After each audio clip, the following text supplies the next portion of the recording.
सो रही है होलिका अपने पति के साथ, लेके चीर सर से जमीन पे पड़ा है। और इधर हिरण्यकश्यप ने तलवार उठाई, मन में सोचता है बाजी वाह, इंसान की बात है लेकिन देवता को हमने हराया, वो एक तुच्छ सा इंसान हमें हरा के हमारी बहन को ले गया, बात शर्म की बात। अब चला है तलवार लेकर के हिरण्यकश्यप, तो उसने अपने हाथों से अपने सगे बहनों को जान से मार दिया, अपने हाथों से अपनी बहन को विधवा बना दिया। होलिका की आंख खुली तो पछाड़ खा के गिर गई, भैया ये तूने क्या किया? अरे तू कैसा भाई? भाई तो अपने बहन की स्वा की रक्षा करने के लिए जान दे देता है, लेकिन तूने तो हमें जिंदा ही मार दिया, अब मैं कहां जाऊं? तो हिरण्यकश्यप बोला है माफ करना बहन, जिस समय से ये तुम्हें जीत के आए तो उस समय से हमें भोजन अच्छा नहीं लग रहा था, तुम हमारे साथ चलो हमारे घर पे, और हम तुम्हारी एक देवी की तरह पूजा करें। चली आई थी होलिका, यही दुश्मनी थी होलिका की उस हिरण्यकश्यप से, हमेशा ये सोचती रहती थी कौन सा वो दिन आए जो मैं अपने पति का बदला अपने भैया से लूं। वो आज उसे मौका मिल गया, मन में सोचा चलो भैया को नहीं मार पाया तो भतीजे को तो मार ही देंगे। अब होलिका जो है कपट भरे प्यार से प्रहलाद को गोद लेकर के समझाने लगी, पुत्र प्रहलाद काई को उसका नाम ले रहे हो, जिसने तुम्हारे चाचा को मारा है, हमारे बड़े भाई को मारा है, अरे भूल जा उसका नाम, क्यों उसके नाम के पीछे पड़े हो, वो दुश्मन है हमारा। तो प्रहलाद बोले बुआ चलो मान लिया भगवान दुश्मन है, चाचा को मार दिया, लेकिन अगर बुरा ना मानो तो एक बात कहूं क्या? तो प्रहलाद बोले बुआ सुनो, भगवान को दुश्मन कह रही है और जाने चाचा मेरो मारो है, और मेरे पिता को दुश्मन नहीं कह रही और जन पिया तुम्हारो मारो।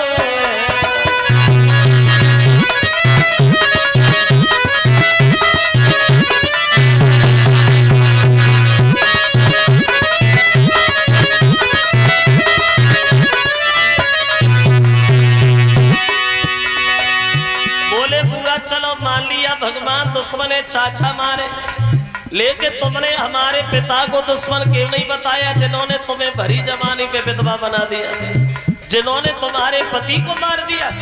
जो ये शब्द कहे तो आग तो जल ही रही है, शीतला चिरोला और प्रहलाद को गोद लेकर के आग में कूद गई, लेकिन ऐसा हवा का झोंका आया जो शीतला चीर होलिका के बदन से छूट करके प्रहलाद के बदन पे जाके लग गए। अब हुआ ये अग्नि में होलिका जली रही है, अग्नि में होलिका जली रही है, प्रहलाद रे मुस्किया है, अग्नि में होलिका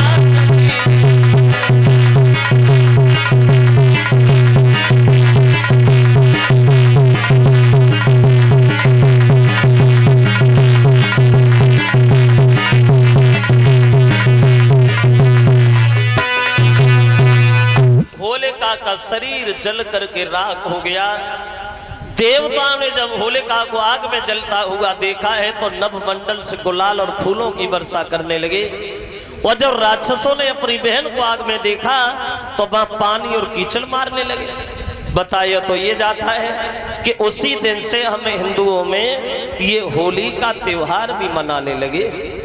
जो सज्जन लोग होते हैं वो हमेशा रंग और गुलाल से होली खेलते हैं, और जो राक्षस प्रवृत्ति के लोग होते हैं ये हमेशा पानी और कीचड़ से ही होली खेलते हैं। देखा होगा आप लोगों ने होली के त्योहार में गांव की नालियां भी साफ हो जाती, तो ये है राक्षसों वाली होली। अब जब होलिका भी खत्म हो गई, अब तो हिरण्यकश्यप को और ज्यादा गुस्सा, तेरे पीछे हमारा वफादार नौकर मारा गया, तेरे पीछे हमारे जल्लाद मारे गए, तेरे पीछे हमारी बहन भी मारी गई, एक खम्मा गरम कराया और बोले खम्मा की जेठ भर और ये बता के तेरा राम कहाँ है। जब ये कहा कि तेरा राम कहाँ है तो प्रहलाद ने भाग करके खम्मा की जेठ भर ली बोले पिताजी अगर हमारे राम के लिए जगह पूछ रहे हो तो हमारे राम के लिए कोई भी जगह खाली नहीं है। कहाँ है तेरा राम? तो बोले सुनो। तो बोले प्रहलाद राम मेरा और व्यापक सारे संसार में।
खाली नहीं है। वो हम में है, वो तुम में है, खम्म में है, तलवार में।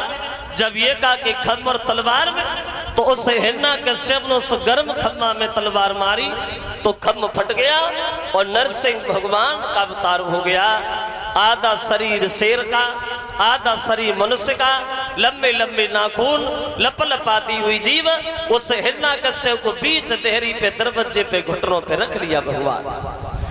और एक एक बात पूछने लगे, कहो हिरण्यकश्यप, तुमने भगवान शंकर से ये वरदान मांगा था, ना हम आदमी से मरे ना जानवर से मरे। अब हमारी तरफ देखो और हमें ये बता, हम आदमी या जानवर?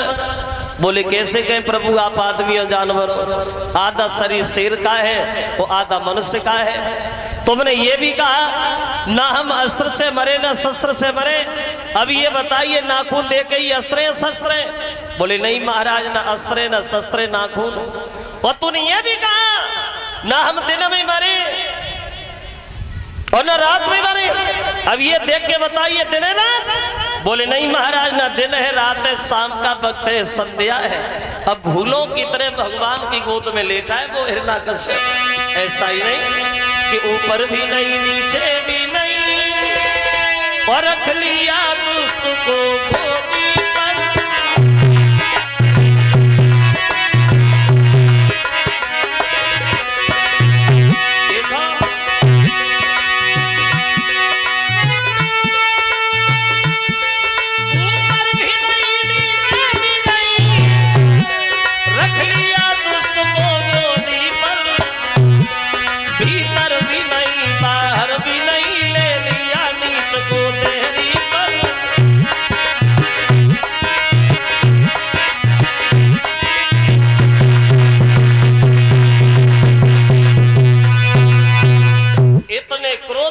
भगवान अपने लंबे लंबे नाखूनों से हिरण्यकश्यप के पेट को बीच से फाड़ दिया और उठा करके दूर फेंक दिया।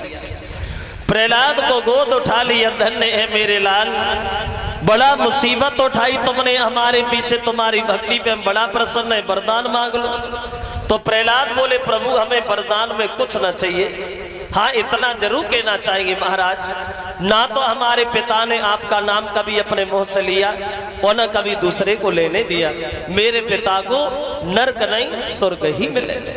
जब ये कहा नरक नहीं स्वर्ग मिले तो भगवान हंसने लगे और बोले बेटा तेरे पिता ने तुझे मारने के लिए क्या नहीं किया, और तूने मांगा तो अपने पिता के लिए मांगा। सच तो ये है जो भी हमारे हाथ से मरता है उसे नरक नहीं हमेशा स्वर्ग ही मिलता है। अंत में एरस का राजा बनाया भक्त को और भगवान वहां से अंतर ध्यान होते हैं। बोलिए भगवान भगवान की। इस तरह से मुसीबतों का सामना और अंत में भगवान की गोद में बैठने के लिए स्थान प्राप्त हुआ। आओ आगे बढ़े, उससे पहले एक लाइन का छोटा सा कीर्तन बोल लो धीरे धीरे सभी सज्जन बोलेंगे भगवान का कीर्तन।